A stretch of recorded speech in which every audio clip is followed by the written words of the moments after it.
Good morning, all of you. Today's class is about regional anesthesia. Anesthesia, as all you know, this is a branch used to produce insensitivity to pain to the patient undergoing surgery. So this is usually done by two methods, generally called general and spinal. Though people call general and spinal, it should be general and regional. The major difference between these two is in general anesthesia, patient loses his sensations, he is unconscious, and any part of the body can be operated because the anesthetic effect affects the entire body. Whereas in regional anesthesia or in spinal anesthetics, the anesthetic effect only affects a particular part of the body. So whether it is the lower limbs or upper limbs depends on what type of regional technique we are using. So this is the major difference. And regional techniques, patient doesn't lose his consciousness. So today, the regional techniques mostly consist of two. One group is spinal, epidural, and caudal anesthesia. These are grouped together and called as central neuraxial blocks.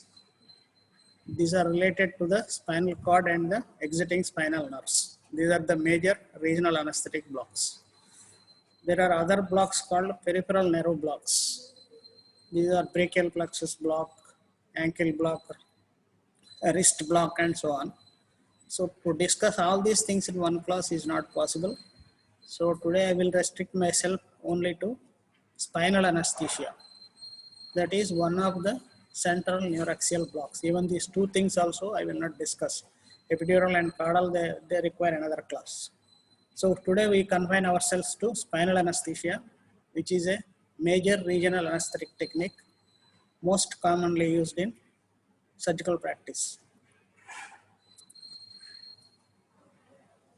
Spinal, epidural, and caudal neuraxial blocks. All these three, they result in a combination of sympathetic, sensory, or motor blockade.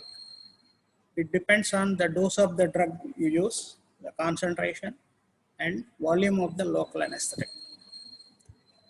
Major difference between spinal and epidural is the spinal requires a small mass or volume of drug. It is devoid of any systemic or pharmacological effects because we use a small amount of the drug. It doesn't produce any generalized systemic effects. The spinal anesthesia is very rapid. It occurs within less than 5 minutes and it produces a profound and reproducible sensory analgesia. In contrast to spinal, epidural and caudals, they progress more slowly. They take more than 20 minutes for the onset and they need a large mass of local anesthetic.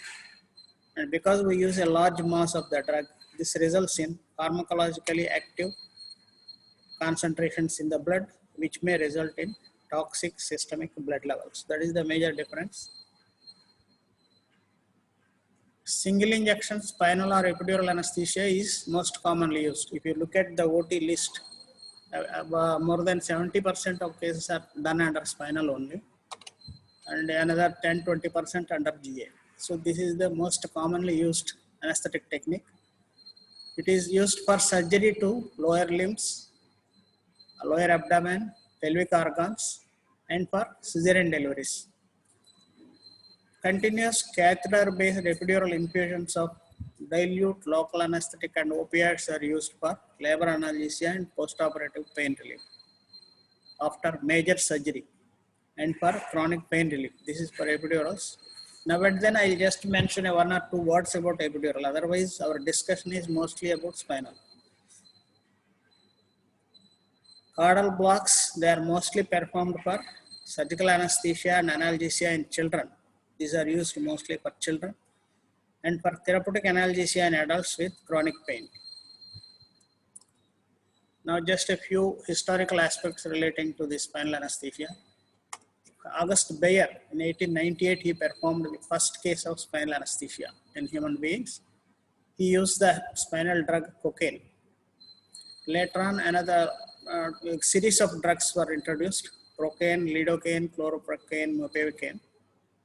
And in 1966, bupivacaine was introduced. Then recently ropivacaine and levobupivacaine in 1980. So now at present we are using bupivacaine, ropivacaine and levobupivacaine. Lidocaine is sparingly used. Previously it used to be used frequently, but now because of some complications it is not being used much.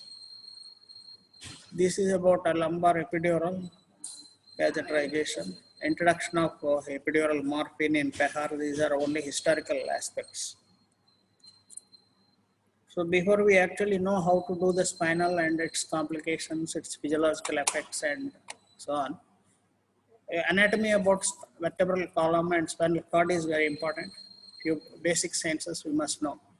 Anatomy, physiology, pharmacology of the drugs and all. So briefly I will mention them.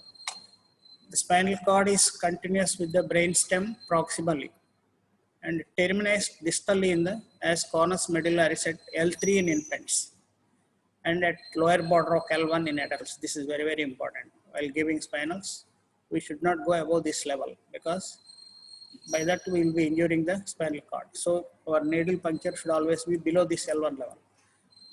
This is because of differential growth rates between bony vertebral canal and spinal cord.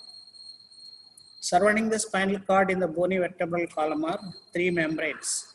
So from innermost to outermost, you all, the pia mater, arachnoid matter and dura mater. All of you know all these things. I only just brushing up your memory.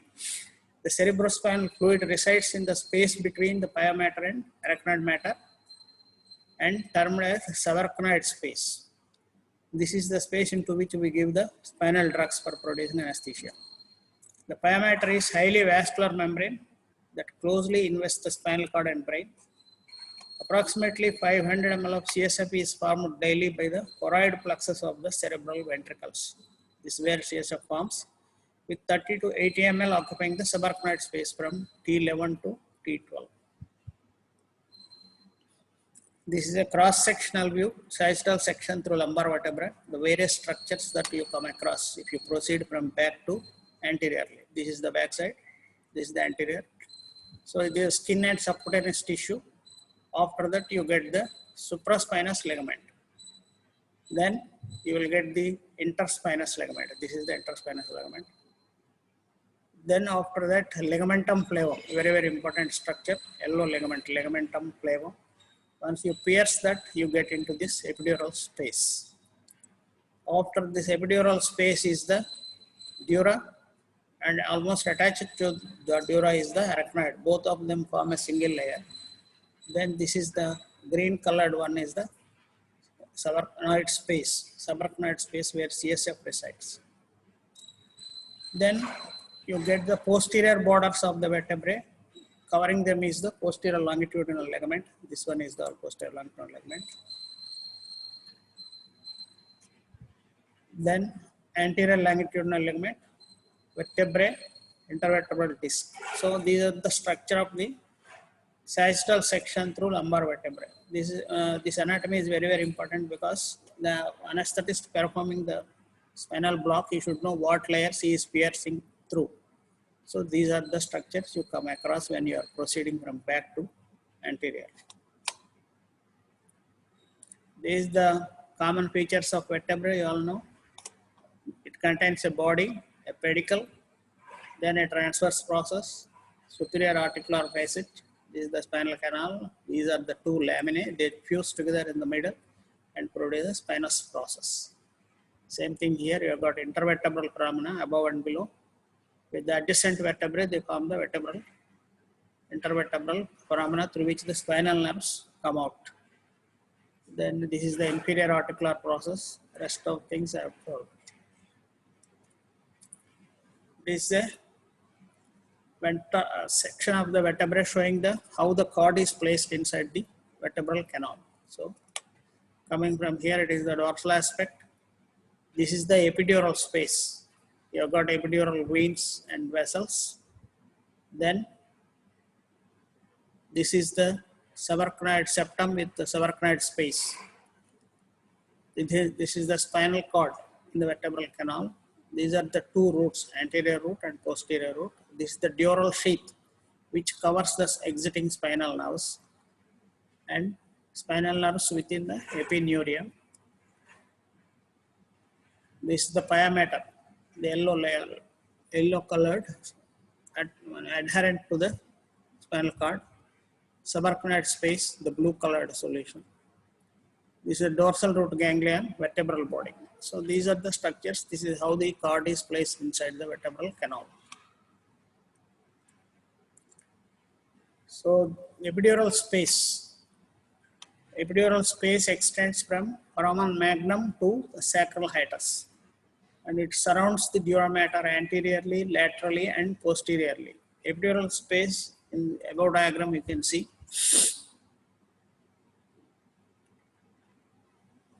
This is the epidural space. This one. In this you have got these vessels and loose areolar tissue and fat. The epidural space is bound anteriorly by the posterior longitudinal ligament, laterally by pedicles and intervertebral foramina, posteriorly by the ligamentum flavum. Contents of the epidural space are nerve roots, fat, areolar tissue, lymphatics and blood vessels, and including well-organized Batson's venous plexus. Posterior to the epidural space is the ligamentum flavum, yellow ligament, yellow elastic cord elements, lamina and spinous process of vertebral bodies, and interspinous ligament. Extending from external occipital protuberance to the coccyx, posterior to these structures is the supraspinous ligament, which joins the vertebral spines. It is called a ligamentum nuchae at the upper level. There are 7 cervical, 12 thoracic, and 5 lumbar vertebrae, 5 sacral. They are all fused into one mass, and 4 coccygeal.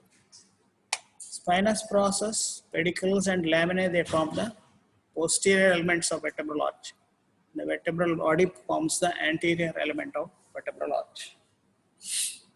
The vertebrae joined together anteriorly by the fibrocartilaginous joints with the central discs containing nucleus pulposus, and posteriorly by the zygoepiphyseal or facet joints. The thoracic spinous process is angulated steeply corded, but as opposed to almost horizontal angulation. This difference is important while passing the spinal needle. That is, in the thoracic spinous process, they are angulated, whereas lumbar are almost horizontal. The sacral canal contains the terminal portion of dural sac. This ends at the S2 level. Then a few points about the mechanism of action of the drugs on spinal nerves, how they produce anesthesia or block the sensations. The local anesthetics, they bind to nerve tissue and disrupt nerve transmission, resulting in neural blockade. They transmit all sensory, motor, and autonomic impulses, thereby loss of sensation is felt. The target binding sites are located within the spinal cord and on the spinal nerve roots in the subarachnoid and epidural spaces. Spinal nerve roots and dorsal root ganglia are considered the most important sites of action. Nerves in the subarachnoid space are highly accessible and easily anesthetized even with a small dose of local anesthetic because they are bare nerves not covered with myelin sheaths. The speed of neural blockade depends on the size, surface area, degree of myelination of the nerve fibers which are exposed to the local anesthetic. The small preganglionic sympathetic fibers, they are called beta fibers. Their cross-sectional diameter is 1 to 3 micrometers. They are minimally myelinated. They are most sensitive to local anesthetics. When we inject a drug into the spine, CSF, that is subarachnoid space, first affected are these preganglionic sympathetic fibers. Among the sensory fibers, the C fibers, their diameter is 0.3 to 1 micrometers. They are unmyelinated. They conduct cold temperature and they are blocked more earlier than A delta fibers, 1 to 4 micrometers. They are myelinated fibers. They conduct pinprick. So first autonomic, then cold temperature, and then pinprick. This is the order in which these sensations are lost. A beta fibers, they are bigger than the above, 5 to 12 micrometers. They are myelinated. They conduct touch sensation. This sequence you must remember. First is temperature, then pinprick, then touch. This is the order in which the sensations are lost when we give spinal. The last is the motor fibers. A alpha motor fibers equal to 20 micrometers myelinated. They are more resistant than any of the sensory fibers. So while regression, it is the reverse order. It follows the reverse order, that is motor function requires first. It is the last to get anesthetized, but first to recover. Then touch, then pinprick and cold. So reverse order is how they are blocked. I think it is clear. The level of anesthesia to cold sensation is most capillary. Cold sensation reaches the higher levels, and it is 1 to 2 spinal segments higher than level of pinprick anesthesia. This is in turn is 2 to segments higher than level of touch anesthesia. So cold sensation reaches the highest, touch the lowest. Drug uptake. So once you give a spinal, you are injecting some amount of drug into the CSF, in the subarachnoid space. So what happens to this drug? They diffuse through the pia mater and penetrates through the spaces of Virchow-Robbins. You know this in pathology, you might have been told. These are extensions of subarachnoid space accompanying the blood vessels that invasionate the spinal cord from the pia mater to reach the deeper dorsal root ganglia. A portion of the subarachnoid drug diffuses outward through subarachnoid and dura mater to enter epidural space. Some is taken up blood vessels of pia and dura mater. Drug penetration and uptake is directly proportional to the drug mass. These are the factors which increase or decrease the concentration. Drug mass, CSF drug concentration, contact surface area, lipid content, high in spinal cord and myelinated nerves, and local tissue vascular supply, but inversely related to the nerve root size. Smaller nerves, the uptake is faster and more. The concentration of local anesthetic in the CSF is highest at the site of subarachnoid injection. Drug distribution in the epidural space is more complex, with possible contribution from all following. These are the mechanisms. Crossing the dura mater into subarachnoid space, rostral and caudal spread within the epidural space, circumferential spread within the epidural space, exit of the epidural space through intervertebral foramina, binding to epidural fat, and vascular absorption into epidural vessels. The bioavailability of local anesthetics found in the CSF after epidural administration is very low, 20%. That is why we need to give a larger volume to get a desirable effect. Then we'll discuss something about the physiology of what happens when drugs are administered into the CSF.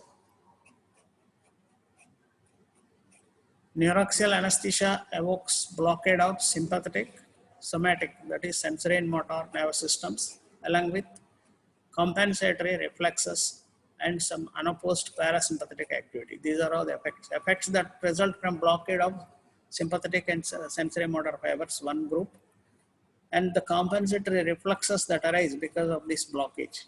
And third is the unopposed parasympathetic. In spinal, we don't block parasympathetic, so it produces unopposed effects since sympathetic is blocked. The physiological effects of epidural anesthesia are similar to spinal, with the exception that local anesthetic blood levels reach concentrations sufficient enough to produce systemic effects. Epidural, we use more drug. That is why they produce toxic blood levels if you exceed the normal limits. Decreased stroke volume and heart rate caused by blockade of peripheral T1 to L2 and cardiac T1 to T4 sympathetic fibers, as well as adrenal medullary secretion. The decrease in arterial blood pressure is believed more gradual and less magnitude with epidural than with spinal. This is the difference between spinal and epidural. Spinal, the decrease or fall in BP is very fast and it is severe, great. Whereas in epidural, it occurs slowly. Heart rate may decrease during high neuraxial blocks, that is block when extend to T1 level because of blockade of cardioaccelerator fibers arising from T1 to T4. They are sympathetic fibers to the heart which increase its heart rate. Since blocking these nerves will result in slowing of the heart. Marked reduction in venous return also happens because of may result in severe bradycardia and even asystole because of unopposed parasympathetic activity. On one side there is decreased heart rate, and second is the decreased venous return. So both these will produce severe bradycardia and asystole. So though this is a rare complication, likelihood of cardiac arrest appears to be more likely in young, healthy and conscious patients who are taking spinal. The reason why there is bradycardia and hypotension, normally when there is bradycardia, heart rate should increase. But in spinals, the reverse happens. There is decreased heart rate as well as, and BP also gets reduced. This is because of what is called a Bejold-Joris reflex. It is a possible cause of profound bradycardia and circulatory collapse after spinal anesthesia, especially in the presence of hypovolemia, when a small end systolic left ventricular volume may trigger a mechanoreceptor-mediated bradycardia.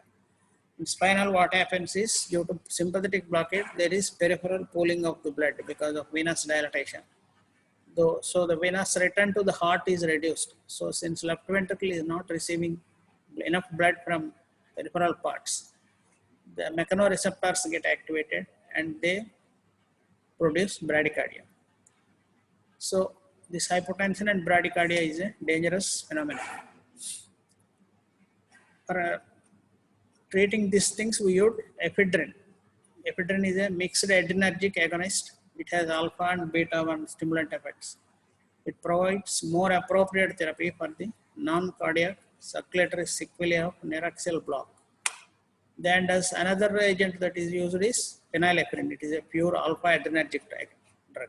But ephedrine has both alpha and beta stimulant effects.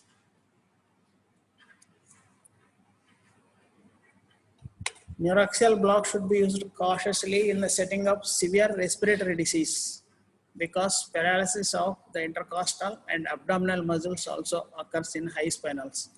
Spinal levels extending up to T10, T4, they produce paralysis of intercostals. So respiratory rest associated with spinal anesthesia is often due to hypoperfusion of respiratory centers. It is not due to paralysis of the diaphragm, because generally spinal doesn't extend to C3 levels. Mostly it is because of severe hypotension causing hypoperfusion of the respiratory centers, which may cause respiratory arrest. Neuraxial blockade from T6 to 11 disrupts splanchnic sympathetic innervation to gastrointestinal tract. So sympathetics is blocked, resulting in contracted gut and hyperperistalsis. Parasympathetic will produce hyperperistalsis of the gut. This contracted gut is an advantage for doing surgery because it reduces the blood oozing. Hyperperistalsis is cause of nausea and vomiting. Nausea and vomiting is associated with neuraxial blocks in as much as 20% of patients, and they are primarily related to gastrointestinal hyperperistalsis. This is caused by unopposed parasympathetic activity, vagal activity. So a vagal blocking drug like atropine is effective in treating nausea associated with isobarcanoid anesthesia. Now we come to the indications where actually the anesthesia, spinal anesthesia is indicated. Surgical procedures that can be accomplished with spinal level of anesthesia. We are concerned with the level of anesthesia, what spinal level we achieve. Procedures of known duration. Long duration procedures cannot be undertaken single spinal, because generally spinal extends 2 to 3 hours depending on the agent you choose. And if procedure is going to last more than that, then spinal should not be chosen. Generally, surgery involving lower extremities, perineum, pelvic girdle, lower abdomen, and cesarean sections. Lumbar spine surgery and upper abdominal procedures also are being done recently. Laparoscopic cholecystectomy are more recently performed, but patient doesn't feel comfortable sometimes. So these should be taken cautiously and only by experienced anesthetists. Spinal anesthesia is useful when patients actually wish to remain conscious. Some people like to be awake during surgery. They are afraid of sleeping. So for these people, spinal is advised. When there are comorbidities, that is associated disorders such as severe respiratory disease or a difficult airway. Difficult airway means where intubation is expected to be problematic. In these cases, to avoid this risk, we can go for spinal. With epidural anesthesia, with intermittent or continuous catheter-based techniques, duration of anesthesia can be prolonged. Then contraindications to neuroaxial blockade. There are certain conditions where spinal is not to be done at all. These are called, they are grouped into three: absolute, relative, and controversial. There are some people advise it can be done and some say that they cannot be done. So in coming to absolute contraindication, patient refusal. If he doesn't want to go under spinal, you should not do spinal. And allergy to the drugs used for administration. Infection at the site of injection, at the back, if there is infection, you should not do. Coagulopathy or other bleeding disorders, severe hypovolemia, increased intracranial pressure, and severe aortic stenosis and mitral stenosis. Because these patients, they cannot increase their cardiac output in case of severe hypotension. Severe hypotension after anesthesia spinal is a most known complication. So in these patients, if there is severe hypotension, they cannot compensate this hypotension by increasing their cardiac output because of this stenosis and stenotic problems. And another, this is a relative contraindication actually, inability to maintain stillness during puncture. Uncooperative patients, mentally disturbed patients, young patients, they can't cooperate while giving the injection. And generalized sepsis, these are relative contraindication. The neurological deficits, if the people have some neurological problems, demyelinating lesions, multiple sclerosis, etc., spinal, some people hesitate to give because whatever exacerbation of this disease happens, they attribute to spinal and blame the anesthetist. So some anesthetists do not like to do spinals in these patients. This left ventricular outflow obstruction, this hypertrophic obstructive cardiomyopathy, same reason as this aortic stenosis. Then certain spinal deformities, spina bifida, neural tip defects. Here, the approach to space becomes difficult. So level also becomes unpredictable. So the controversial issues are prior back surgery. If you had undergone some surgery on the back, then it distorts the anatomy and approaching the spine, the needle may not directly enter into the CSF easily. It may pose problems.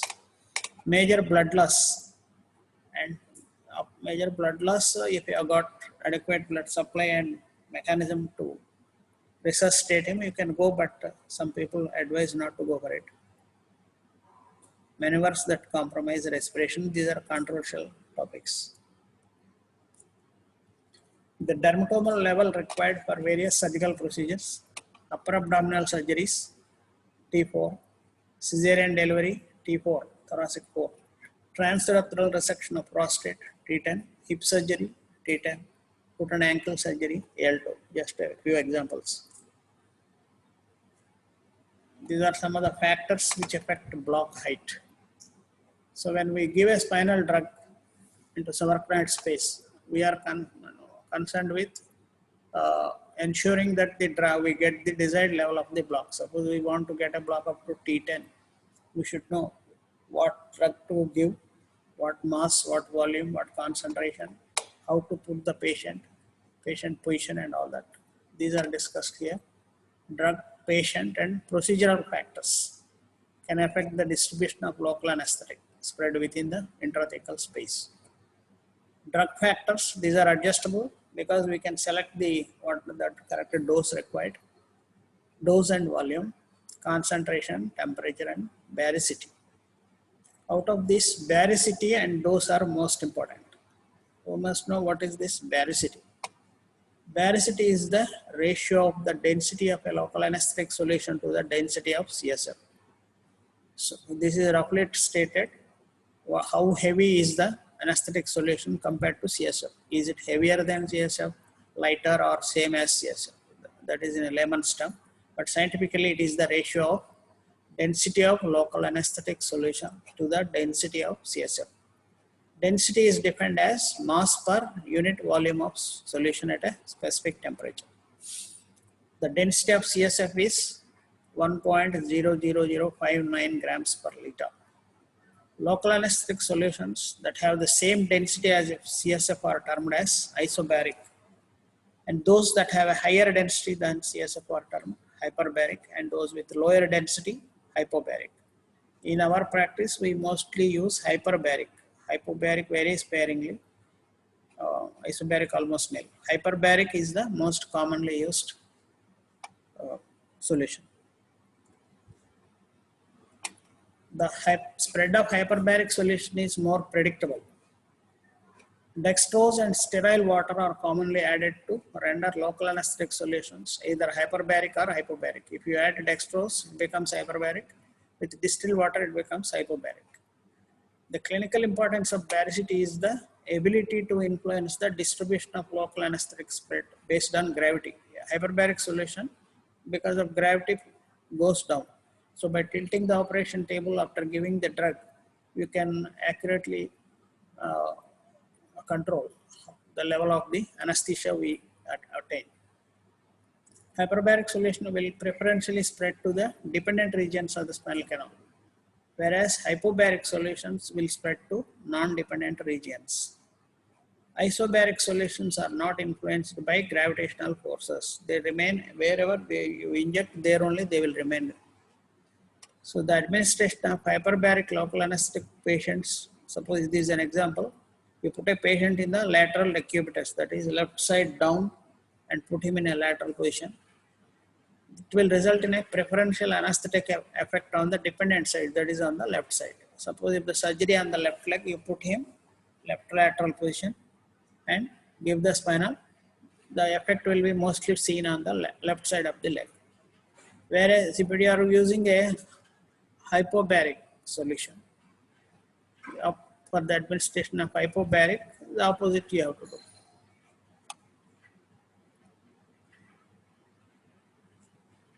So other factors which determine block height are patient's height. It doesn't have much effect within the normal sized adults. CSF volume is an important patient related factor. Increased intra-abdominal mass in obese patients and increased epidural fat may decrease the CSF volume and therefore increases the block height. Age is associated with increased block height. So in aged people, you must reduce the anesthetic drug. Variation of spine may be important contributing factor.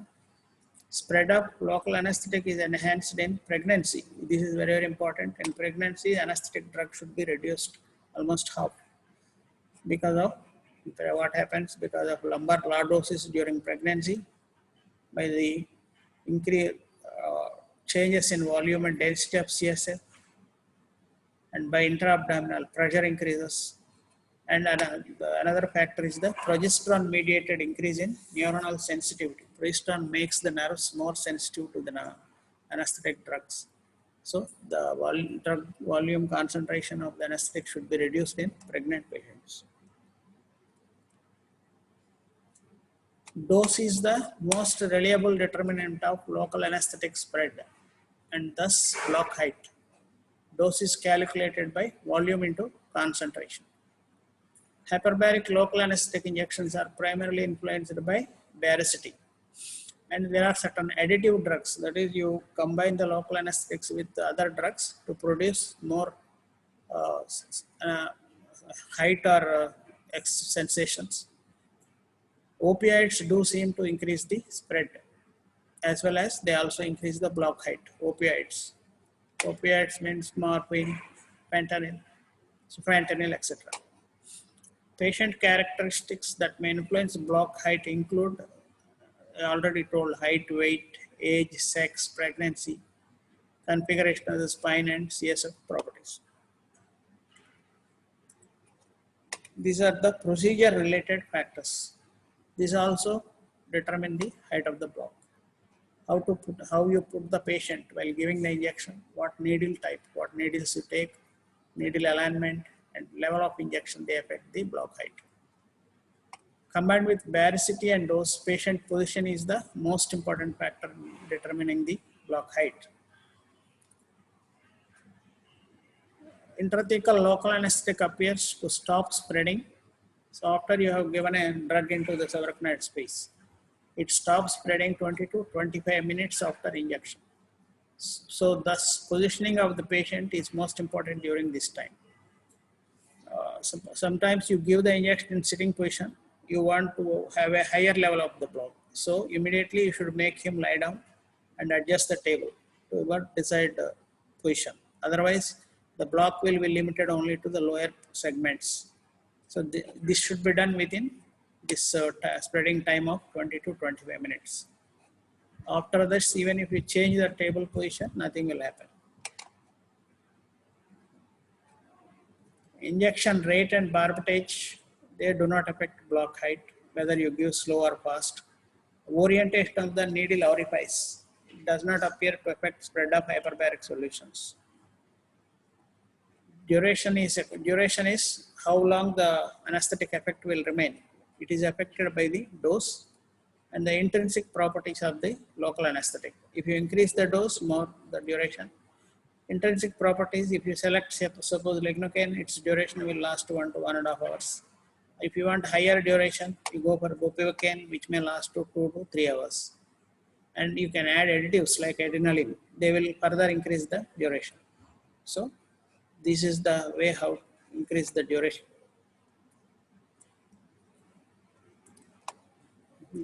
This table shows the factors affecting local anesthetic distribution and block height. Drug factors, as I have already told, dose and varicity, they are more important.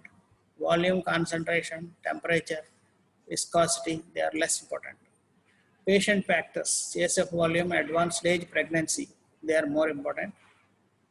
Weight, height, spinal anatomy, they produce minor effects. Procedure factors, position is most important.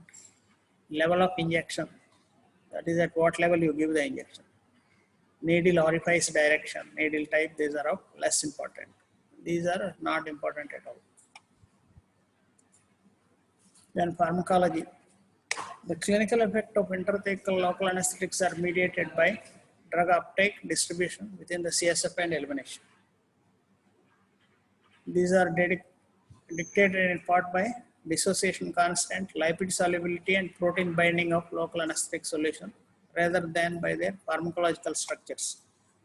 The anesthetic drugs used for these spinal blocks consist of either amide or ester type, broadly 2 groups. But the clinical setting, they are classified based on their duration of action, short-acting drugs. So out of this, in our institute, we use chloroprocaine. This articaine and procaine are not used. Intermediate acting, lidocaine, even these are prilocaine and mepivacaine are not used. We use lidocaine here for intermediate duration. Intermediate means 1 to 1.5 hours. Long acting, 2 to 3 hours. Bupivacaine, levobupivacaine and ropivacaine. Tetracaine is used in USA. The choice and dose of local anesthetics depends on expected duration. If you want a long duration, go for this one. Intermediate duration, lidocaine. Very short durations, chloroprocaine. Like that, you select the drug. And the nature, whether it is a daycare surgery, that also determines the type of the drug you choose. So the dose, block height, onset times and duration of commonly used spinal anesthetics. Out of this list, we use only lidocaine, then this bupivacaine. Bupivacaine, levobupivacaine, ropivacaine, all these 3 behave similarly. Their dose and duration is almost same. So we'll discuss about lidocaine 5% with or without dextrose. With dextrose only we use in spinals, but even that is not used much now because of complications. So if the level you want to is T10, lidocaine 5% with dextrose, you go to 40 to 75 milligrams. That means 1 to 1.5 ml. If you want a level up to T4, you should go up to 2 ml. Duration is, if it is plain, that is without adrenaline, it comes 1 to 1.5 hours. With adrenaline, the duration increases 20 to 50%. the onset of the block. Onset means the time it takes for the anesthesia effect to set in after you give the injection is 3 to 5 minutes for lidocaine. For bupivacaine, we'll examine this one. Bupivacaine 0.5% only used with dextrose. 0.7 is not, 0.75 is not used. It gives for a level up to T10, we use 10 to 15, that is 3 ml. If you want up to T4, 4 ml. If bupivacaine, the duration is with plain, without adrenaline. Generally, with bupivacaine, adrenaline is not used. It comes up to 4 hours.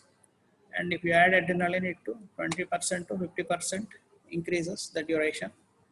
Onset is 4 to 8. Compared to lidocaine, the onset is a bit more. And levobupivacaine, ropivacaine have same, almost the same. So they need not be discussed.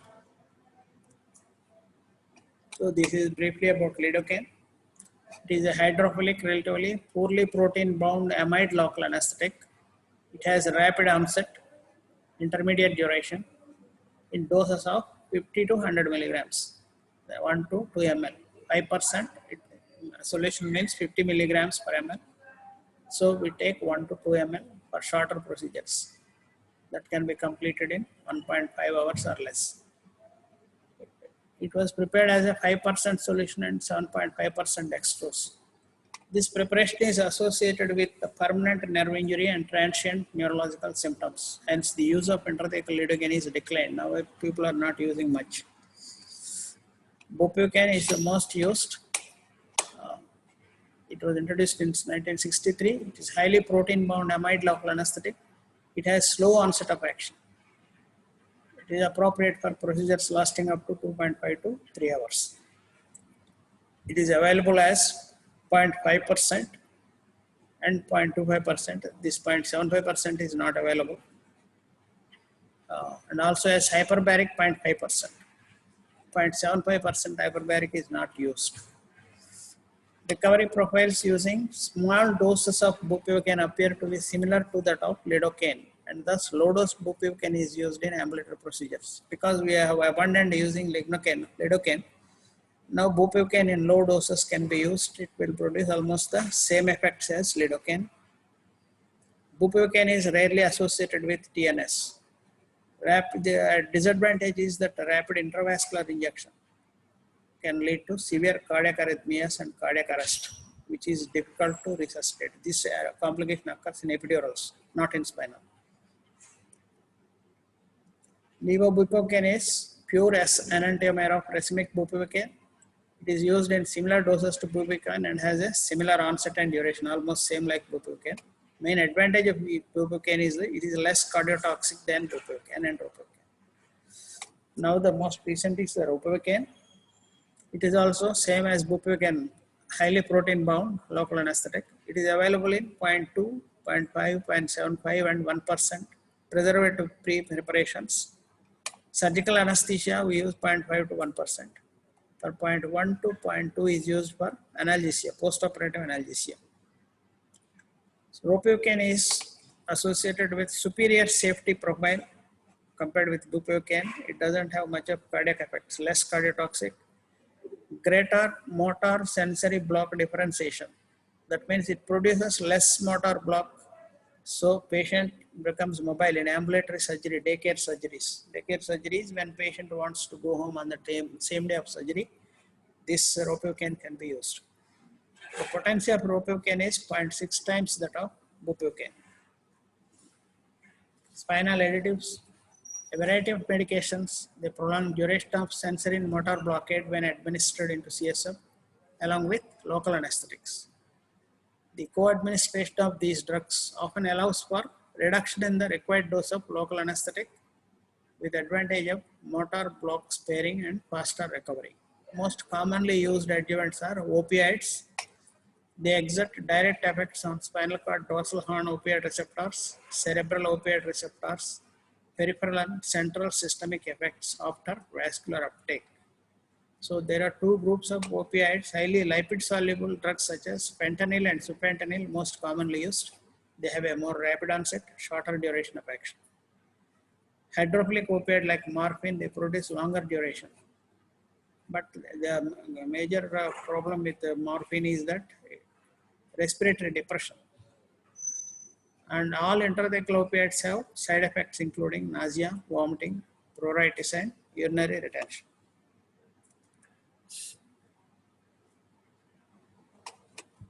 Preservative-free morphine is most widely used hydrophilic opioid in spinal anesthesia. It has slow onset time but provides analgesia for up to 24 hours. Fentanyl, most commonly used, 10 to 30 micrograms, is commonly used in ambulatory surgery because of as a rapid onset, 10 to 20 minutes, and short duration. Other adjuvants used are epinephrine and phenylephrine. They prolong duration of sensory motor blockade and added to lignocaine and bupropion. Other drugs, I just only mentioned it. Clonidine and dexmedetomidine, the most commonly used nowadays, alpha-2 agonists, neostigmine, midazolam. They increase sensory and motor block and decrease analgesic requirements. The other drugs are ketamine, adenosine, tramadol, magnesium, all these are used, but most frequent and most commonly used are the clonidine, dexmedetomidine. Now we come to the technique of spinal block, how to give the spinal anesthesia. The technique consists of series of steps, the 4 P's. There are 4 P's. That is preparation, how you prepare a patient. Position, how you put the patient while giving the injection. Projection and puncture, how you puncture or put the needle into the subarachnoid space. These 4 P's must be remembered: preparation, position, projection, and puncture. Preparation. Informed consent must be obtained before you give spinal anesthesia with adequate documentation of the discussion of risk. Everything should be told to the patient and a written informed consent should be taken. All complications associated with spinal, all these things should be explained, and that is how you prepare him for the surgery. Resuscitation equipment must always be readily available whenever a spinal anesthetic procedure is performed. The patient should have adequate intravenous access, IV line with free-flowing fluids. Patient should be monitored with pulse oximetry, non-invasive arterial blood pressure, and electrocardiogram. These 3 are mandatory.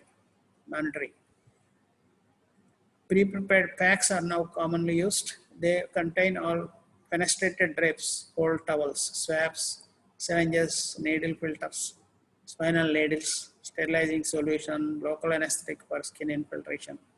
They come in packed towels and they can be used. Local anesthetic chosen should match with the duration of the surgical procedure and patient variables. This I have already told. The most important characteristic of spinal needle are the shape of the tip and the needle diameter. Spinal needles, they come 2 different ways. Shape of the tip and needle diameter, that is called gauge. The needle tip shapes fall into, there are 2 main categories. Those that cut the dura, the sharp edged needles, they are called Quincke-Babcock needle, and those with a conical pencil point tip, they only split the dural fibers, Vitacre and Sprotte needles. So these are the things. Quincke, they have a sharp edge needle. It cuts the dural fibers when you push the needle. The Sprotte needle, this is the Sprotte needle, a smooth tip. This is somewhat pointed Vitacre. These 2 are pencil point needles with a side hole. This is the end hole. So these are the most commonly used nowadays in Western advanced countries, but we in our institution we use only these Quincke type because these are costly. The use of smaller gauge needles, pencil point needles, they reduce the incidence of post-dural puncture headache. This is a complication that occurs after spinal. So to reduce this, these pencil point small gauge, the smaller the size, the smaller the diameter, the less will be the complication. Smaller diameter means the number will be more. Suppose a 22 gauge needle have a larger diameter, 29 will have a smaller diameter. With a less than 2% with 29 gauge needles. Pencil point needles provide better tactile sensation of the different layers encountered during needle insertion and reduce the incidence of post-dural puncture headache. Generally used needles are 25, 26 gauge or 27 gauge, and these pencil point needles are the best to use. Introduced needle can assist with guidance of smaller gas. Suppose if you want to go for still smaller 29 gauge, they cannot be used without this introducer supporting needle. First you have to put this needle, and through this needle only 29 will go. Sterility. Sterility is an issue of utmost importance. One of the most common organisms responsible for post-spinal bacterial meningitis is Streptococcus viridans, which is an oral commensal. So that is why the purpose of wearing a mask as part of full aseptic technique is to prevent infection. Hands and forearms must be washed and all jewelry must be removed. Then for cleaning the skin, a variety of solutions may be used, such as chlorhexidine or alcohol. They can be used alone or in combination, or you can use iodine solutions. Chlorhexidine and alcohol together have been concluded to be most effective. If chlorhexidine is used, it is important that the solution is allowed to dry completely before skin puncture, because chlorhexidine is neurotoxic. By pushing the needle through this solution, if it is wet, a small speck of it may be introduced into the CSF, and that may damage the nerves. That is why it should be allowed completely dry before you put the needle. Then we come to the position. The three primary patient positions include lateral decubitus, sitting and prone positions. Out of this, lateral decubitus and sitting are most commonly used, and prone is rarely used. Current consensus guidelines state that neuraxial block should be undertaken with the patient awake. Some people advise sedation before giving the block, but that is not recommended. A patient in lateral decubitus position can have sedative medication if required, but lightly, and he is less dependent on well-trained assistant and is more comfortable. In lateral decubitus, patient is more comfortable. How to put a patient in lateral decubitus? They are placed with their back parallel to the edge of the operating table. Knees are flexed and pulled high against the abdomen or chest, assuming a fetal position, and with the neck flexed to allow the forehead to be as close to the knees as possible. This position helps to open up the vertebral spaces. The assistant helps in encouraging and assisting the patient in assuming the ideal lateral decubitus position. So this is the lateral decubitus position. The assistant is putting in and helping the patient to assume that position.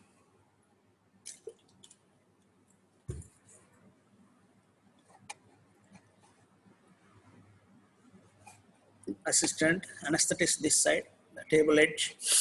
See, this is the highest point of the iliac crest. An imaginary line connecting these two goes through L4 or L4-5 space. You palpate this, and from here you count the spines, and whatever level you want to give, you go like this. So this diagram shows, and the spine is flexed, effect of flexion. If it is not flexed, it is something like this, interlaminar foramen. This is the lamina of the upper vertebra, this is the lamina of lower, in between is the interlaminar foramen. When the patient is flexed, this opens up the interlaminar foramen, so the less chance of needle not entering the central part. Here it is a bit different. Sitting position. This is the most commonly used position. Identification of the midline is easier when patient is placed in sitting position, especially when obese people, scoliotes, midline anatomy difficult, and also in some pregnant patients. Also, sitting position is most commonly used. When patient putting these patients in sitting position, stool can be provided as footrest. A pillow placed in the lap. Specially designed stand may be used. Here also the assistant helps to maintain the patient in a vertical plane while flexing the patient's neck and asking the patient to push out the lower back, arching the back like a mad cat to open up the lumbar vertebral space. Care must be taken not to over-sedate a patient in sitting position. Sometimes hypotension may become more common. Prone position is rarely used. They may include rectal, perineal or lumbar procedures. Anesthesiologist may have to aspirate for CSF because CSF pressure is low. CSF will not flow on its own in this position. However, this is rarely used. So this is the sitting position. An assistant helps in obtaining maximal spinal flexion, pushing the back vertical. And this is the iliac crest, and this is how you palpate this process. Then we come to the last, projection and puncture. The spinal cord ends at level of L1, L2, and so needle insertion above this level should be avoided. A line drawn between highest points of both iliac crests. This is called Tappier's line.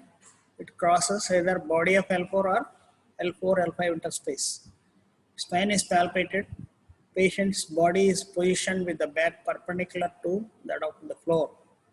Once the appropriate space has been selected, a subcutaneous skin wheel of local anesthetic is raised over the space and introducer is inserted if you are using an introducer at a slight capital angle of 10 to 15 degrees. For smaller needles, 25, 26 gauge, 27 gauge, introducer is not required. And this goes through the skin, subcutaneous tissue and supraspinous ligaments to reach the substance of interspinous ligament. Now the introducer is grasped and steadied while the other hand is used to hold the spinal needle like a dot.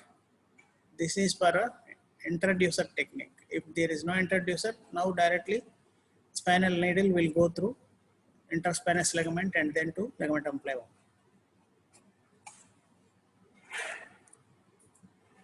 This I have already told, the Tappier's line, then this inferior tip of the scapula, T7, this is L4 and S2 is the posterior spiral expanse.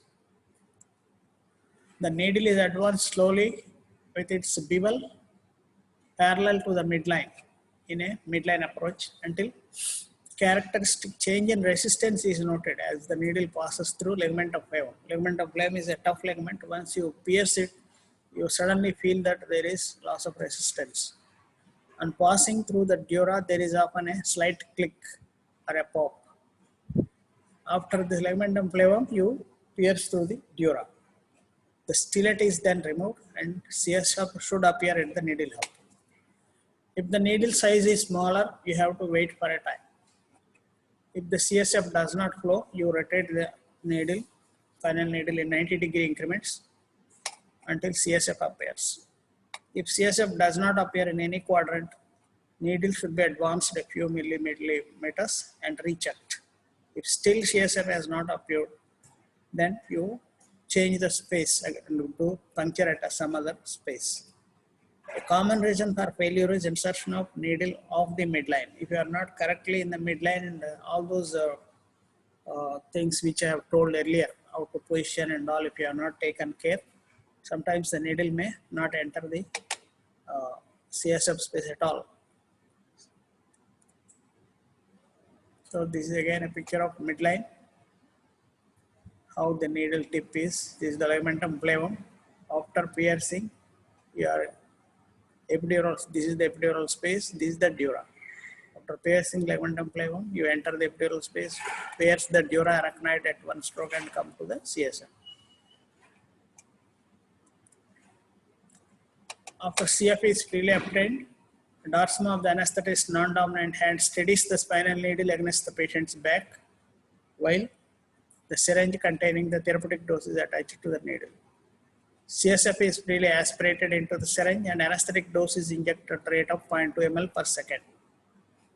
After completion of the injection, 0.2 ml of CSF is aspirated into the syringe and re-injected into subarachnoid space. It is to reconfirm location. So this is the block monitoring. After you have completed giving spinal anesthesia drug, the onset, extent, and quality of the sensory and motor block must be assessed. Onset is how much the time it takes for the loss of sensations and loss of motor power to occur, the time intervening period. Extent is the level, how far the block has come. Then you have to monitor the patient for heart rate and arterial blood pressure. Sensory block is assessed by testing for cold and pinprick sensation. Loss of sensation to cold usually occurs first. You verify it using ethyl chloride spray or ice or alcohol. Loss of sensation to pinprick is verified by using needle prick. Motor block may be measured by what is called a modified Bromage scale. So we'll tell what is Bromage scale. So there are 4 scales, 4 points scale. If there is no motor block, it is 0. If there is inability to rise extended leg, but patient is able to move knees and feet, it is 0.1. It is 33% block.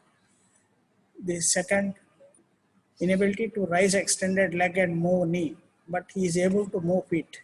That means he is only able to move the feet. So this is 66% block. 3 is the complete block. On 4 point scale, the level of blockade of muscles is estimated. Then briefly I will discuss another 5 minutes about complications associated with spinal. Most common complication is post-dural puncture headache. It is a common complication. It is believed to result from puncture of dural membrane. The reason for this PDPH is cause of loss of CSF through dural puncture. And this loss causes traction on pain-sensitive intracranial structures as the brain loses supports and sags. Once CSF is lost, the brain gets sags, it comes down. Then it produces traction.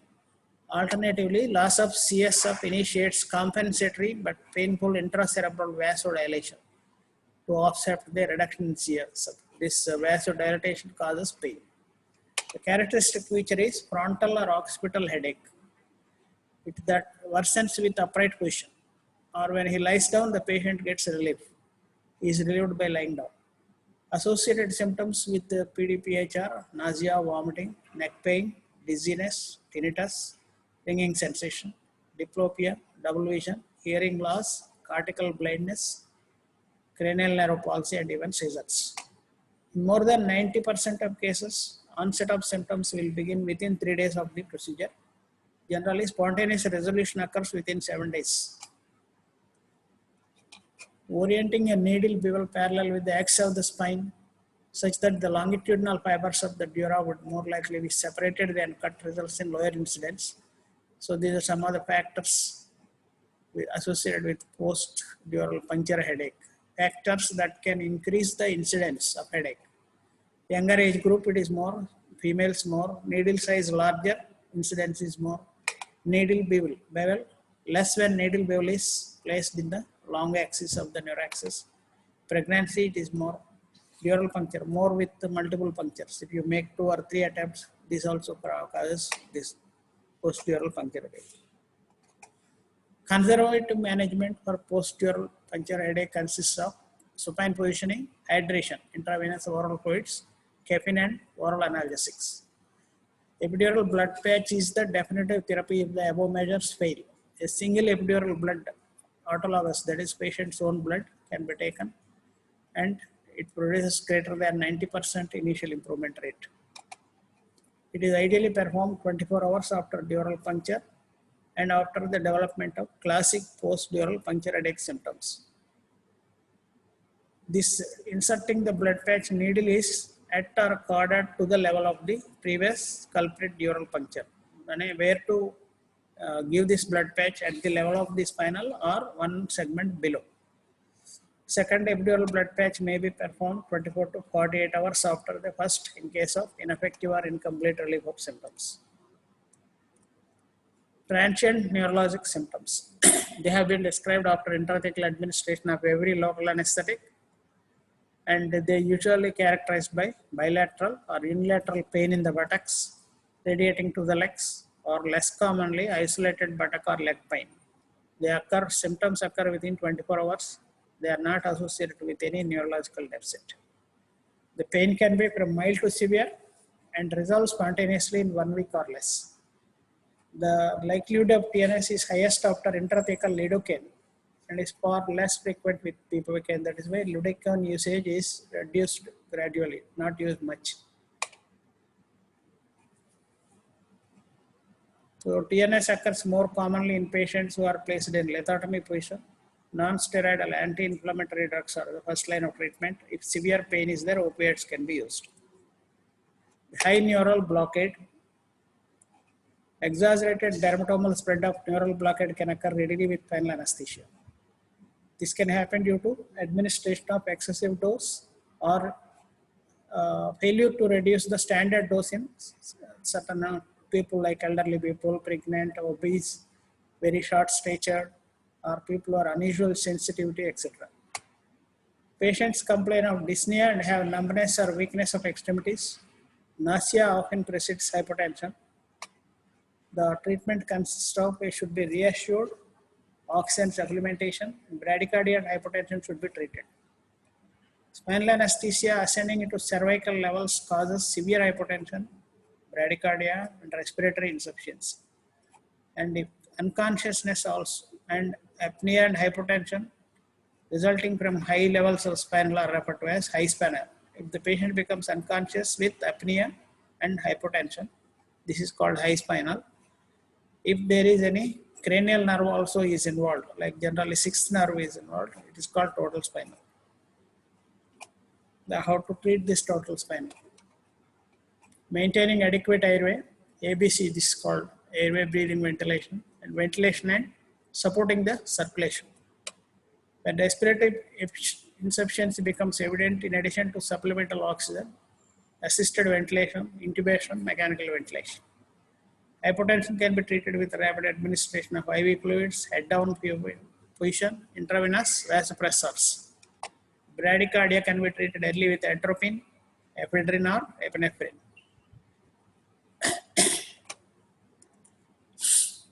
Bradycardia.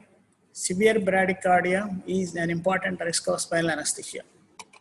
And this is because of blockade of thoracic sympathetic fibers, cardiac accelerator fibers, which I have already told. Sudden cardiac arrest after spinal anesthesia in healthy young patients is not clearly understood.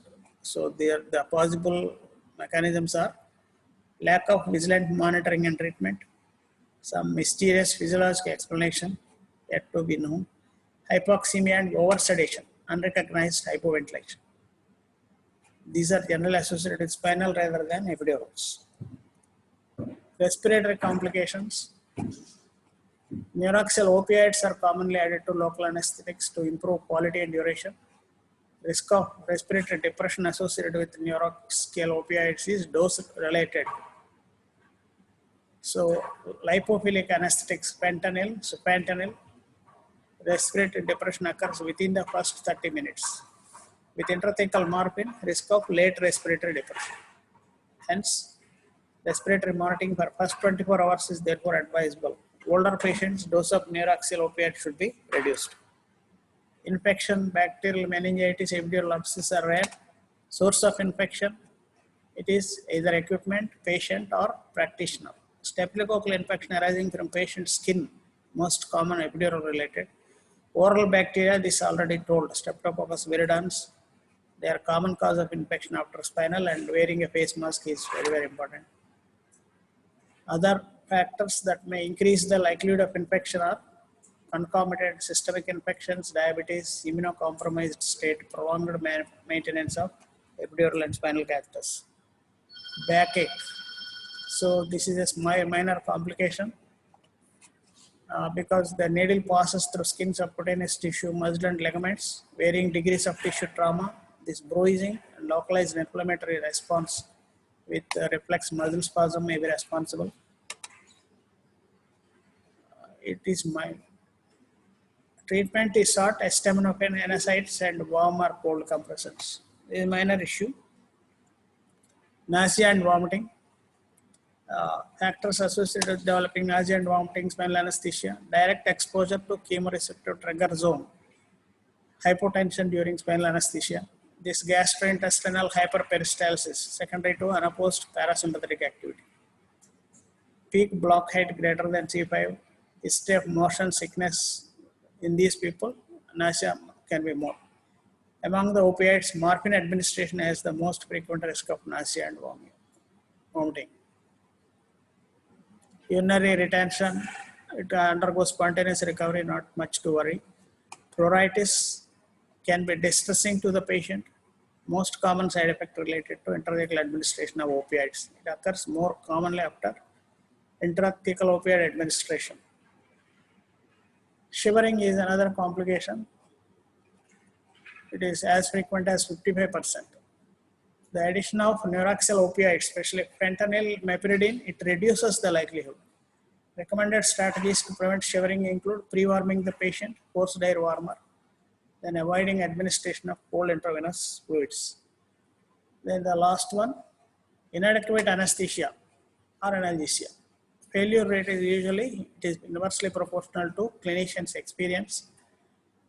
Failure also may occur even when CSF is obtained during spinal anesthesia. The reasons are movement of the needle during injection, incomplete entry of the needle, opening into subarachnoid space, subdural injection, loss of potential of local anesthetic, etc. That's all for spinal. I conclude the topic today.